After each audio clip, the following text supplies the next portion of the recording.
बहारो फूल बरसाओ, मेरा महबूब आया है, मेरा महबूब आया है।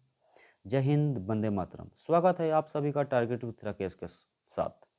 तो फिर से हम हाजिर हो चुके हैं एक नया वीडियो लेकर, जो बिहार एसएससी दरोगा के लिए काफ़ी इम्पोर्टेंट साबित होंगे। चलिए तो शुरू करते हैं। फर्स्ट क्वेश्चन, पृथ्वी के भूप्रपटि में सबसे अधिक पाए जाने वाले तत्व कौन है? ऑप्शन ए में नाइट्रोजन, बी में ऑक्सीजन, सी में एल्युमिनियम, डी में लोहा। फटाफट इसका आंसर आप लोग मन में दे दीजिएगा। चलिए तो इसका आंसर होगा बी, ऑक्सीजन। देखिए पृथ्वी के भूप्रपटि में सबसे ज़्यादा क्या पाया जाएगा, तो ऑक्सीजन। लेकिन क्वेश्चन आता है कि पृथ्वी के वायुमंडल में कौन सा गैस ज़्यादा रहता है, तो नाइट्रोजन। सबसे ठंडा गैस नाइट्रोजन होता है। देखिए भूप्रपटि में सबसे ज़्यादा ऑक्सीजन। देखिए इसका एक ट्रिक होता है ऑक्सी एलो, ऑक्सी एलो। पृथ्वी के भूप्रपटि में सबसे ज़्यादा ऑक्सीजन, उसके बाद एल्युमिनियम, उसके बाद लोहा पाया जाता है। समझे? तो इसको याद रखिएगा। चलिए दूसरा क्वेश्चन, एक ब्रह्मांड वर्ष में कितने किलोमीटर होते हैं? देखिए हमारे ब्रह्मांड में 100 अरब गैलेक्सी हैं और एक गैलेक्सी में 100 अरब तारे होते हैं, ठीक है ना। तो हमारा सूर्य भी एक तारा है। हमारा सूर्य जिस गैलेक्सी में रहता है उसे हम लोग उसे हम लोग उसे हम लोग मिल्की वे या दुग्ध मेखला कहते हैं, ठीक है ना। तो सूर्य अपने मिल्की वे का, ठीक है ना, सूर्य अपने गैलेक्सी का एक चक्कर लगाने में 25 करोड़ वर्ष लेता है, जिसे हम ब्रह्मांड वर्ष कहते हैं। तो एक ब्रह्मांड वर्ष 25 करोड़ किलोमीटर, सॉरी, एक एक ब्रह्मांड वर्ष बराबर 25 करोड़ वर्ष होता है। जबकि पृथ्वी अपने सूर्य की परिक्रमा 365 दिन में करती है, तो जिसे हम लोग सौर्य वर्ष कहते हैं, ठीक है ना। तो एक सौर्य वर्ष बराबर 365 दिन, जबकि एक ब्रह्मांड वर्ष बराबर 25 करोड़ वर्ष, ठीक है। चलिए अगला तीसरा क्वेश्चन में चलते हैं। तीसरा क्वेश्चन है कि गांधी सागर परियोजना किस नदी पर है? ए में कावेरी नदी, बी में महानदी, सी में चंबल नदी, डी में गंगा नदी। फटाफट आंसर दीजिए इसका भाई। चलिए एकदम क्वेश्चन का आंसर सोच समझ कर दीजिएगा। चलिए इसका आंसर होगा सी। देखिए आप एक ट्रिक याद कीजिए, गाजर। देखिए गाजर याद रखिएगा। गौ से गांधी सागर परियोजना चंबल नदी पर, जवाहर सागर परियोजना चंबल नदी पर, राणा प्रताप सागर परियोजना चंबल नदी पर। तीन है गाजर, गांधी सागर, जवाहर सागर और राणा प्रताप सागर, ये चंबल नदी पर है। देखिए ईवीएनयू के 6 राजभाषाएं हैं। ईवीएनयू में कितने भाषाएं हैं? 6। इनमें से कौन सा भाषा नहीं है? देखिए ऑप्शन है इसका, ए में हिंदी, बी में अंग्रेजी, सी में रूसी, डी में चीनी। तो इसका आंसर होगा ए, हिंदी नहीं है बाबू।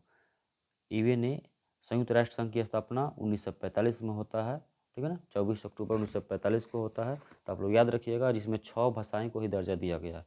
हिंदी नहीं है, अंग्रेजी, रूसी, चीनी है। देखिए तो इसका भी ट्रिक कॉन्सेप्ट हम लोग याद किए हैं, बनाए हुए अपना से। फ्रेश अचार।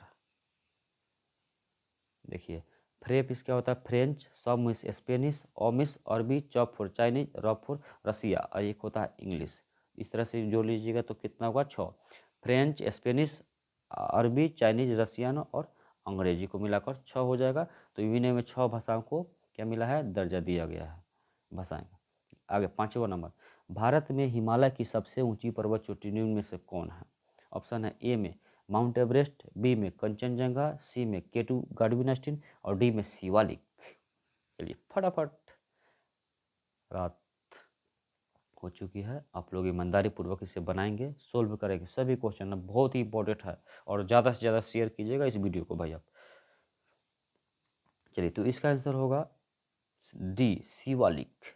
देखिए भारत में हिमालय की सबसे ऊंची पर्वत चोटी, सॉरी नॉट डी, इसका आंसर होगा बी, शिवालिक। भारत में हिमालय की सबसे ऊंची पर्वत चोटी कौन है? कंचनजंगा। कौन है? कंचनजंगा।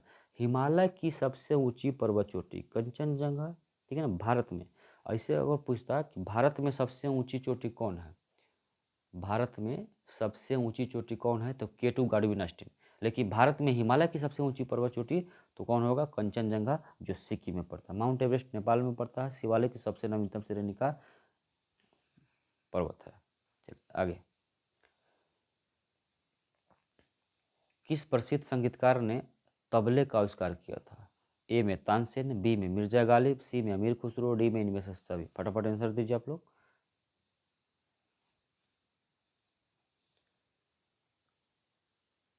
तबला, तबला का आविष्कारक सी अमीर खुसरो। देखिए अमीर खुसरो का जन्म कहाँ पे? पटियाली बदायूं में हुआ था। ये बलबन के दरबार में रहता था। हालांकि बलबन से लेकर गयासुद्दीन तुगलक के दरबार में रहा है। ठीक है ना। अमीर खुसरो का जन्म 1253 पटियाली बदायूं में हुआ है। ठीक है। अमीर खुसरो को भारत का तोता ये हिंद के नाम से जानते हैं। क्या जानते हैं? तूतीय हिंद, तोता ये हिंद के नाम से जानते हैं। ये तबला, सितार और कव्वाल के आविष्कारक है। तबला, सितार, कव्वाल के आविष्कारक अमीर खुसरो। ठीक है ना। अमीर खुसरो का बहुत सारे पुस्तकें हैं। तुगलकनामा है, आशिका है, नूर सिपहर, काफ़ी चर्चित पुस्तक है आशिका इसका। अमीर खुसरो का आशिका पुस्तक में ही किसी भी पहली यासिका पुस्तक से हमको रीति रिवाज और किसी भी पर्व त्यौहार का चर्चा के बारे में जानकारी मिलता है। आगे। भारतीय राष्ट्रीय आंदोलन पर लिखी किताब इंडियन स्ट्रगल के लेखक कौन है? इंडियन स्ट्रगल, ए में सुभाष चंद्र बोस, बी में पटाभी सीतारमैया, सी में जवाहरलाल नेहरू, डी में अब्दुल कलाम आजाद। चलिए तो इसका आंसर होगा ए सुभाष चंद्र बोस। इंडियन स्ट्रगल पुस्तक के लेखक सुभाष चंद्र बोस। देखिए Jawaharlal Nehru, discovery of India, Bharat एक खोज पुस्तक के लेखक जवाहरलाल नेहरू। ठीक है ना। अब्दुल कलाम आजाद का एक पुस्तक है India wins freedom, India wins freedom, Abdul Kalam Azad. ठीक है ना। Discovery of India Jawaharlal Nehru. ठीक है ना। और इंडियन स्ट्रगल सुभाष चंद्र बोस। आगे। महात्मा बुद्ध को कितने आयु की में ज्ञान की प्राप्ति हुआ? 29 वर्ष, 35 वर्ष, 42 वर्ष, 30 वर्ष। फटाफट आंसर दीजिए इसका। चलिए भाई सो गए क्या? फटाफट आंसर दीजिए इसका भाई। चलिए तो आप लोग याद रखिएगा महात्मा बुद्ध। देखिए महात्मा बुद्ध ने 29 वर्ष की अवस्था में गृह त्याग किया और 6 वर्ष तक बोधि वृक्ष के नीचे फाल्गु नदी के किनारे बैठकर तपस्या किए तो इनको ज्ञान की प्राप्ति हुआ। तो 29 6 जोड़ लीजिएगा तो कितना होगा? 35। तो 35 वर्ष की आयु में इनको ज्ञान की प्राप्ति हुआ। 29 वर्ष में गृह त्याग, 6 वर्ष तपस्या किए तो इनको 35 वर्ष की आयु में महात्मा बुद्ध को ज्ञान की प्राप्ति हुआ। जबकि अगर महावीर स्वामी को देखा जाए तो महावीर स्वामी, हालांकि ठीक है, महावीर स्वामी ने 30 वर्ष में गृह त्याग किया और लगातार रिजुपालका नदी के तट पर बैठकर 12 वर्ष तक तपस्या किए। ठीक है ना। तो 30 और 12 जोड़ लीजिएगा तो कितना होगा? 42। तो महावीर स्वामी को 42 वर्ष की आयु में ज्ञान की प्राप्ति हुआ था। चलिए आगे। 1940 में व्यक्तिगत सत्याग्रह किसके द्वारा चलाया गया था? व्यक्तिगत सत्याग्रह किसके द्वारा चलाया गया? विनोबा भावे, जवाहरलाल नेहरू, ब्रह्मदत्त, एम के गांधी। फटाफट आंसर दीजिए इसका भाई।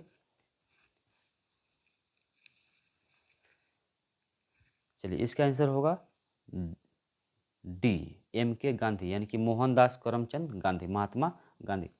देखिए व्यक्तिगत सत्याग्रह ये महात्मा गांधी के द्वारा चलाया गया था, जिसमें पहले सत्याग्रही विनोबा भावे, दूसरे जवाहरलाल नेहरू, तीसरे ब्रह्मदत्त थे। ठीक है। तो इसको याद रखिएगा, क्वेश्चन आते रहता है एग्जाम में। किस सुख गुरु ने आदि ग्रंथ की रचना किया? देखिए आदि ग्रंथ की रचना ए में गुरु नानक, बी में गुरु अंगद, सी में अमरदास, डी में अर्जुन देव। फटाफट आंसर दीजिए आप लोग इसका। चलिए तो आदि ग्रंथ की रचना अर्जुन देव ने किया था। ये सिखों के 5वें गुरु थे अर्जुन देव। इसी अर्जुन देव को जहांगीर ने फांसी पर चढ़वा दिया था। एक सिखों के 9वें गुरु थे तेग बहादुर। कौन थे? तेग बहादुर, जिसको तेग बहादुर की फांसी की सजा पर कौन चढ़वाया था? तो औरंगजेब। देखिए अर्जुन देव को जहांगीर ने चढ़वाया था और तेग बहादुर को औरंगजेब ने चढ़वाया था। काफ़ी इंपॉर्टेंट। हालांकि सिख धर्म के संस्थापक गुरु नानक थे, अंतिम गुरु पटना वाले गुरु गोविंद सिंह थे। चलिए निम्न में से किसके मकबरे को ताजमहल का पूर्वगामी कहा जाता है?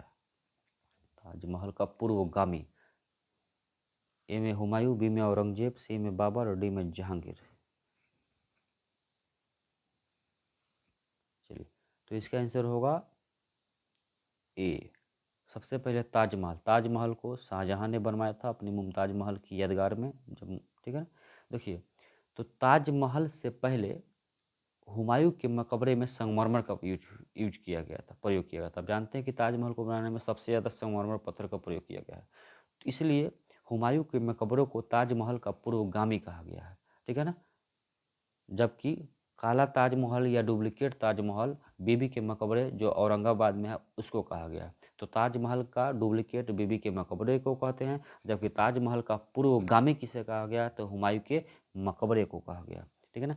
आप जानते होइएगा, मुगल वंश में पढ़े होइएगा, बाबर, हुमायूं, ठीक है ना, हुमायूं का बेटा अकबर, अकबर का बेटा जहांगीर, जहांगीर का बेटा शाहजहां, शाहजहां का बेटा औरंगजेब और अंतिम मुगल बादशाह औरंगजेब। बाबर का मकबरा कहाँ है?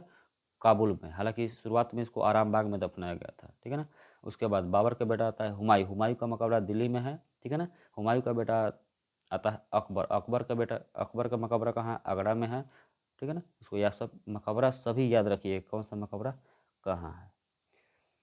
12 नंबर क्वेश्चन है, मूल संविधान में मौलिक कर्तव्य की संख्या कितनी थी? ऑप्शन ए में 10, बी में 11, सी में 6, डी में इनमें से कोई नहीं। फटाफट आंसर दीजिए इसका।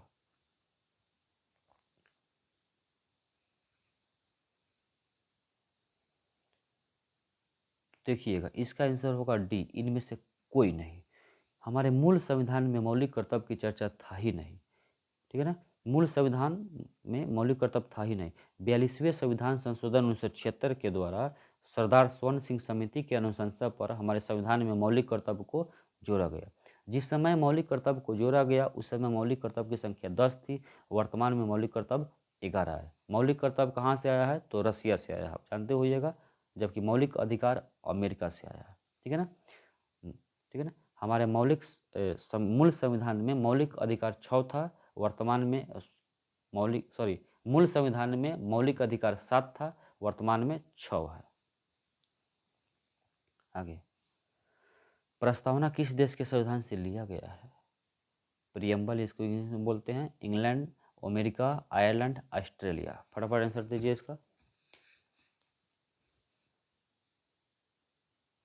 तो देखिएगा, प्रस्तावना कहाँ से लिया गया है? तो अमेरिका से लिया गया। देखिए, प्रस्तावना कहाँ से लिया गया है? तो अमेरिका से लिया गया है। जबकि प्रस्तावना की भाषा कहाँ से लिया गया है? तो ऑस्ट्रेलिया से लिया गया है, ठीक है ना। देखिए, इंग्लैंड से क्या क्या लिया गया है? तो संसदीय व्यवस्था लिया गया है, विधि के समक्ष समानता लिया गया है, ठीक है ना। आपको बता दें उसके बाद आयरलैंड से क्या क्या लिया गया है? तो नीति निर्देशक तत्व लिया गया है। क्या लिया गया है? नीति निर्देशक तत्व। इसको डीपीएस भी बोलते हैं। अनुच्छेद 36 से लेकर अनुच्छेद 51 तक चर्चा। अमेरिका से मौलिक अधिकार लिया गया है, न्यायिक पुनर्लेखन लिया गया है, राष्ट्रपति पर महाभियोग की प्रोसेस लिया गया है, ठीक है ना, अमेरिका से लिया गया। चलिए आगे 14 नंबर क्वेश्चन है, राज्यों के राज्यपाल को शपथ कौन दिलवाता है? राज्यपाल को शपथ कौन दिलवाएगा? ऑप्शन सुनिएगा, ए में उच्चतम न्यायालय के मुख्य न्यायाधीश, बी में उच्च न्यायालय के मुख्य न्यायाधीश, सी में राष्ट्रपति, डी में मुख्यमंत्री। फटाफट आंसर दीजिए इसका।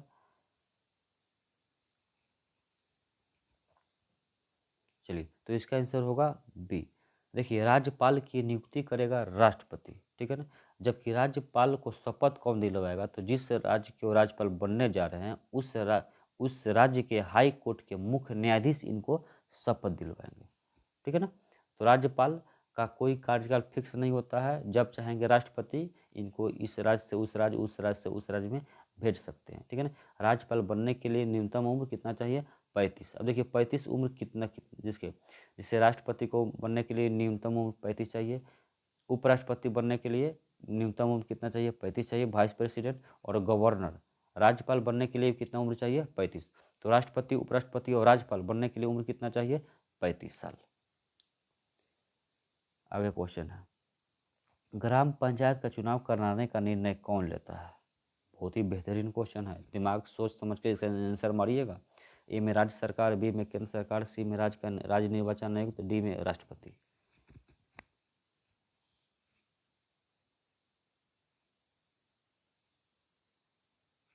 चलिए, इसका आंसर होगा ए, राज्य सरकार। ग्राम पंचायत का चुनाव कराने का निर्णय कौन लेगा? तो राज्य सरकार। देखिए, लेकिन ग्राम पंचायत का चुनाव कराएगा कौन? तो राज्य का निर्वाचन आयुक्त। आप देखे होइएगा कि चार 5 महीना पंचायत चुनाव को बढ़ा दिया गया था। तो इसका निर्णय राज्य सरकार लेती है, लेकिन चुनाव करवाती कौन है? तो इलेक्शन कमीशन। इलेक्शन कमीशन जानते हैं कि आचार संहिता लागू करवाती है, बहुत सारा इसका काम है, चुनाव चिन्ह प्रदान करती है इलेक्शन कमीशन। अनुच्छेद 324 में इसका चर्चा है। चलिए आगे, एक गैलन में कितना लीटर होता है? देखिए, एक गैलन में कितना लीटर होता है? ए में 3.785 लीटर, बी में 159 लीटर, सी में 59 लीटर, डी में 52 लीटर। फटाफट आंसर दीजिए, फिजिक्स का क्वेश्चन है ये। चलिए, तो एक गैलन में कितना होता है? इसका आंसर ए होगा 3.785 लीटर। कितना होता है? 3.785 लीटर। जबकि एक बैरल अगर पूछता है, एक बैरल में कितना लीटर होता है? तो 159 लीटर। एक बैरल में 159 लीटर, एक गैलन में 3.785 लीटर। आगे 17 नंबर क्वेश्चन है, वायुयान की गति एवं दिशा को किसमें ज्ञात किया जाता है? ऑप्शन ए में रडार, बी में सोनार, सी में फेदोमीटर, डी में अल्टीमीटर। फटाफट आंसर दीजिए। चलिए, इसका आंसर क्या हो जाएगा बउआ? ए हो जाएगा, radar, radio detection and ranging. ठीक है ना। देखिए, वायुयान जो वायुमंडल में उड़ती है उस, ठीक है ना, वायुयान वगैरह, हेलीकॉप्टर, जहाज वगैरह, इसकी दिशा को किससे नियंत्रित किया जाता है? रडार के माध्यम से। जबकि समुद्र में जो पनिया जहाज चलता है उसको नियंत्रण किससे किया जाता है? सोनार के माध्यम। सोनार का फुल फॉर्म होता है साउंड नेविगेशन एंड रेंजिंग। फायदोमीटर, समुद्र की गहराई किस में मापा जाता है? फायदोमीटर में। ठीक है ना। और अल्टीमीटर से किसको मापा जाता है? तो समुद्र तल से किसी भी, कोई भी हवाई जहाज या कोई भी वायुयान कितने ऊंचाई पर उड़ रही है उसकी दूरी ज्ञात किया जाता है अल्टीमीटर। ठीक है ना, अल्टीमीटर में। आगे 18, एकमात्र अधातु कौन है जो हमेशा द्रव अवस्था में रहता है? बहुत ही बेहतरीन क्वेश्चन है। ये कौन सा अधातु है जो द्रव अवस्था में रहता है? ऑप्शन ए में पारा, बी में ब्रोमीन, सी में सीसा, डी में ग्रेफाइट।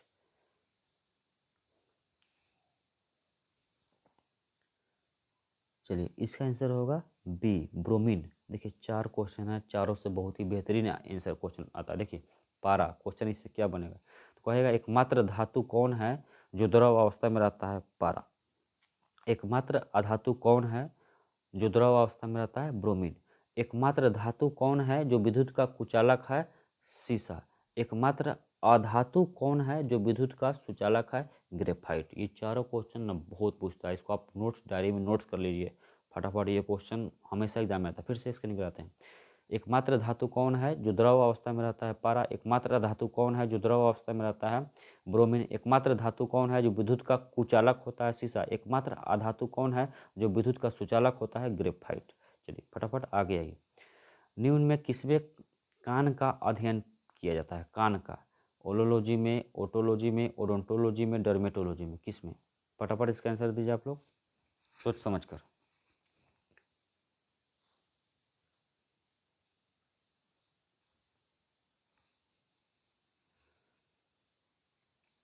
देखिए, इसका आंसर होगा आपको बोल बता दें, ओटोलॉजी, बी होगा। देखिए, ओलोलॉजी में किसका अध्ययन किया जाता है? अंडा का। ओडोंटोलॉजी में किसका अध्ययन किया जाता है?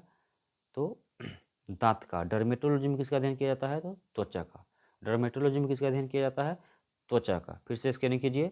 ओलोलॉजी में अंडा का, ओडोंटोलॉजी में दांत का, डर्मेटोलॉजी में त्वचा का, और ओटोलॉजी में कान का अध्ययन किया जाता है। चलिए फटाफट इसको याद रखिएगा। आगे, निम्न में से किसे पादप और जंतु के बीच का कड़ी कहा जाता है? पादप में क्या होता है? पेड़ पौधा, जंतु जिसमें हम लोग आते हैं, हम लोग भी एक जंतु में ही आते हैं, के बीच का कड़ी किसे कहा जाता है? यूग्लिना, पैरामीशियम, अमीबा, इनमें से सभी। फटाफट आंसर आप लोग दिमाग में सेटिंग कीजिए, इसका आंसर क्या होगा। चलिए, अगर ये वीडियो अच्छा लग रहा होगा आपको तो इसको लाइक, कमेंट और शेयर जरूर कीजिएगा दोस्त।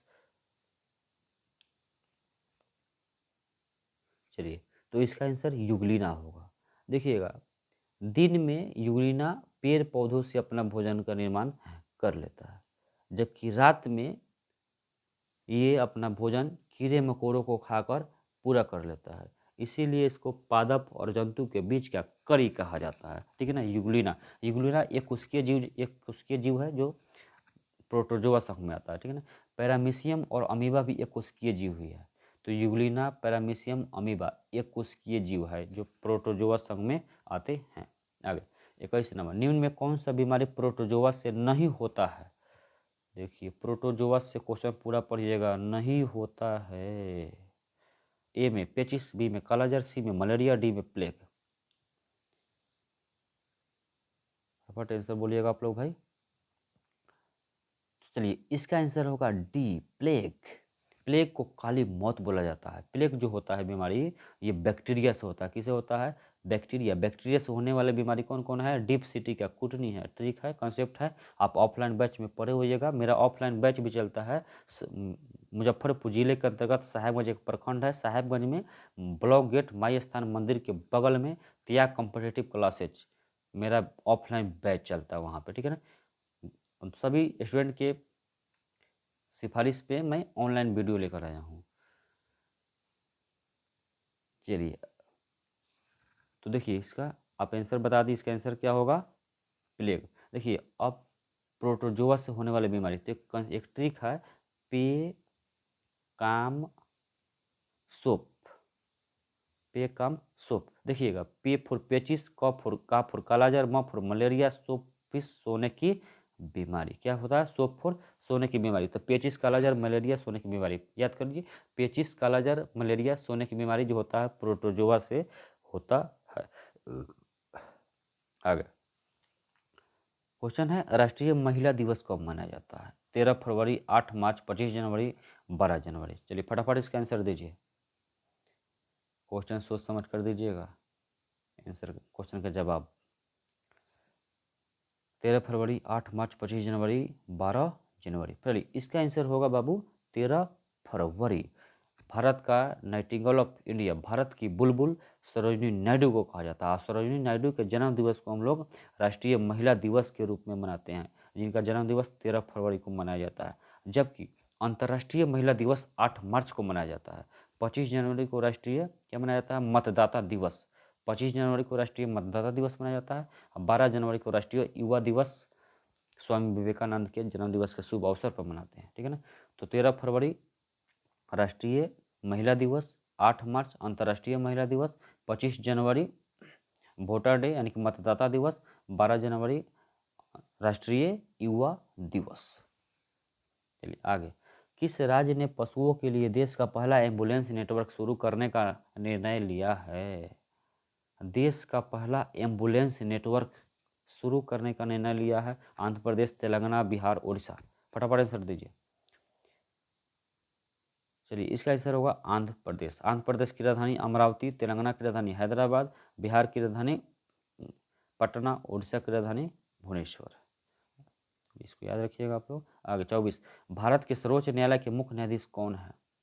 भारत में एक सुप्रीम कोर्ट है जिसके मुख्य न्यायाधीश कौन है? ए में ए.वी. रमन्ना, बी में के वेणुगोपाल, सी में के सी चक्रवर्ती, डी में एस के चौधरी। फटाफट इसका आंसर दीजिए भाई। चलिए तो इसका आंसर हो क्या होगा? ए, एन.वी. रमन्ना। कौन है? एन.वी. रमन्ना। देखिए भारत में सुप्रीम कोर्ट की संख्या 1 है। सुप्रीम कोर्ट में कुल जजों की संख्या 34 है। कितने हैं? 34 है, जिसमें मुख्य न्यायाधीश एन.वी. रमन्ना, 33 अन्य न्यायाधीश और एक मुख्य न्यायाधीश को मिलाएंगे तो टोटल जजेज कितना हो जाएंगे? 34। चलिए आगे 67 नंबर, 67 और अंतिम क्वेश्चन। 67वां राष्ट्रीय फिल्म फेयर पुरस्कार, सॉरी 67वां राष्ट्रीय फिल्म पुरस्कार 2021 किस फिल्म को दिया गया? आंसर में इसका छिछोरे, ठीक है ना, उसके बाद है दंगल, मणिकर्णिका, पागलपंथी। तो इसका आंसर होगा ए, छिछोरे, ठीक है ना। इसमें कंगना रनौत रोल निभाई है, बहुत ही अच्छा फिल्म में, इसको देखिएगा, छिछोरे मूवी। तो राष्ट्रीय फिल्म पुरस्कार 2021 किसको दिया गया है? छिछोरों को मिला है। अगर ये वीडियो आपको पसंद आया है तो ज़्यादा से ज़्यादा लोगों को शेयर कीजिएगा, ठीक है ना, थोड़ा सा प्लीज़। चलिए आज के लिए डेट्स ऑल, बाय करते हैं, फिर मिलेंगे कभी अगले वीडियो के साथ। तब तक के लिए टाटा, बाय बाय।